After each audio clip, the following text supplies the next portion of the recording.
Sebelum jeda Anda sempat menyampaikan bahwa ada benih jenis hibrida ya Pak ya. Ya. Jenis hibrida ini artinya ada benih yang dicampurkan begitu ya Pak ya. Dan juga mungkin kita membutuhkan tipe atau varietas-varietas yang impor begitu ya Pak ya. Untuk bisa kualitasnya mungkin yang impor ada yang lebih baik sehingga nanti bisa dikembangkan lagi di tanah air ya Pak ya. Nah tapi sejauh ini Pak terkait dengan izin impornya.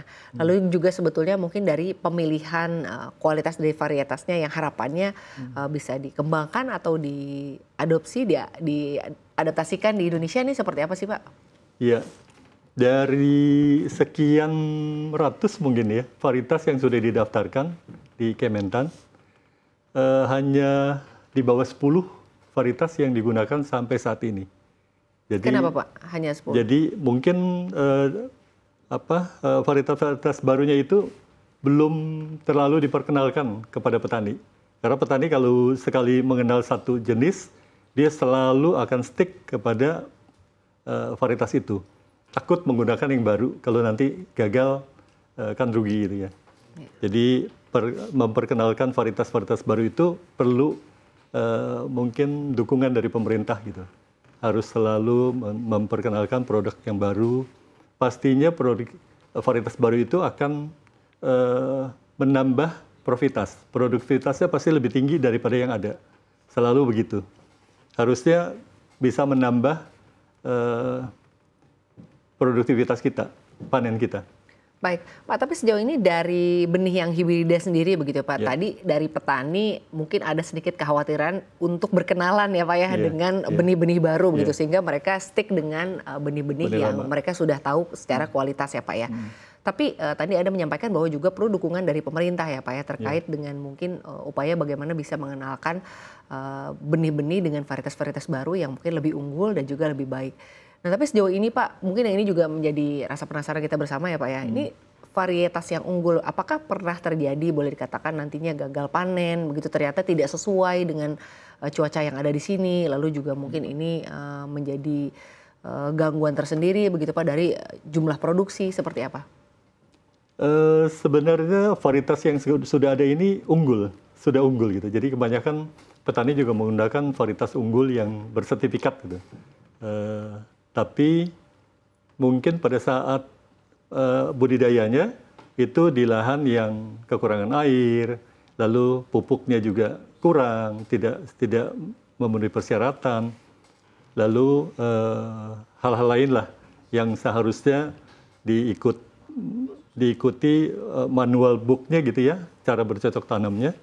Ini banyak yang kekurangan, hasilnya pasti akan juga berkurang.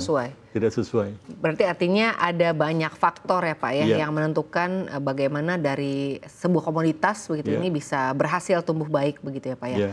Tapi kalau dari pemerintah atau dari industri sendiri begitu ya Pak ya, apakah sejauh ini memang ada program-program khusus begitu Pak untuk bisa mengenalkan benih-benih dengan varietas unggul ini? Artinya ke petani-petani, itu seperti apa sih Pak? Program dari pemerintah biasanya memberikan benih bantuan kepada petani. Jadi untuk varietas-varietas baru, pemerintah membeli lalu memberikan gratis kepada petani untuk dicoba. Tapi di sana perlu penyuluhan untuk menggunakan varietas-varietas baru. Karena kalau tidak ada penyuluh, ya nanti hasilnya tidak akan maksimal. Kalau tadi dari padi hibrida itu dari anggota kami, produsen benih padi hibrida, selalu memperkenalkan produknya dengan supervisi lah, dengan penyuluhan dari perusahaan benih itu. Baik, tapi Pak terkait dengan program-program prioritas pemerintah ya, selain daripada MBG dan juga swasembada pangan ini kan saling berkait ya Pak ya. Apakah ini juga terjadi peningkatan Pak? Artinya berdampak pada terjadinya peningkatan permintaan dari benih Pak sejauh ini? Ya tentunya. Kalau ini juga kita antisipasi kalau sampai terjadi program MBG ini kan sekian banyak akan terserap lagi untuk program MBG. Padi setiap tahun kita akan produksi. Nah untuk meningkatkan itu biasanya kita akan menggunakan benih-benih yang profitasnya tinggi. Setiap benih yang dilepas itu biasanya minimal 9 ton per hektar. Jadi akan menghasilkan 9 ton padi per hektar, tapi tergantung budidayanya. Kalau budidayanya nggak sesuai, hasilnya itu bisa mulai dari 3 ton sampai ke maksimal 9 ton. Baik. Kira-kira gitu. Jadi kalau budidayanya benar, kita akan dapat hasil yang cukup banyak. Baik, Pak, tapi kalau dibandingkan dengan tahun lalu ya Pak ya, lalu juga kita lihat di tahun ini, sebetulnya peningkatan seberapa jauh sih Pak? Artinya seberapa besar, berapa persen Pak sebetulnya jika dibandingkan dengan tahun lalu untuk permintaan dari benih di tahun ini?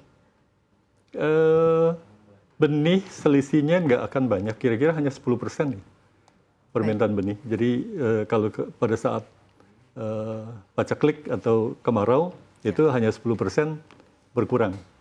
Tapi kalau sudah normal lagi itu kembali bisa 30 juta ton lagi hasilnya.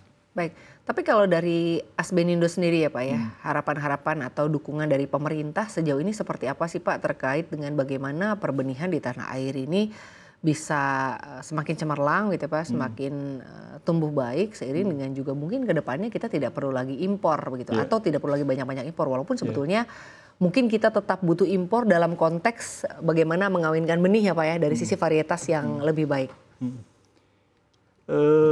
Kalau kita lihat sekarang ini petani itu menanam padi tidak mengenal waktu kapan aja akan ditanam padinya, terus tidak mengenal krisis dan segala, petani selalu akan menanam padi. Jadi kalau kita lihat dari sana hanya tinggal mendukung benih yang digunakan oleh petani agar menggunakan benih-benih yang unggul, yang profitasnya tinggi, yang tahan penyakit, hama penyakit, tahan kekeringan mungkin untuk daerah kekeringan.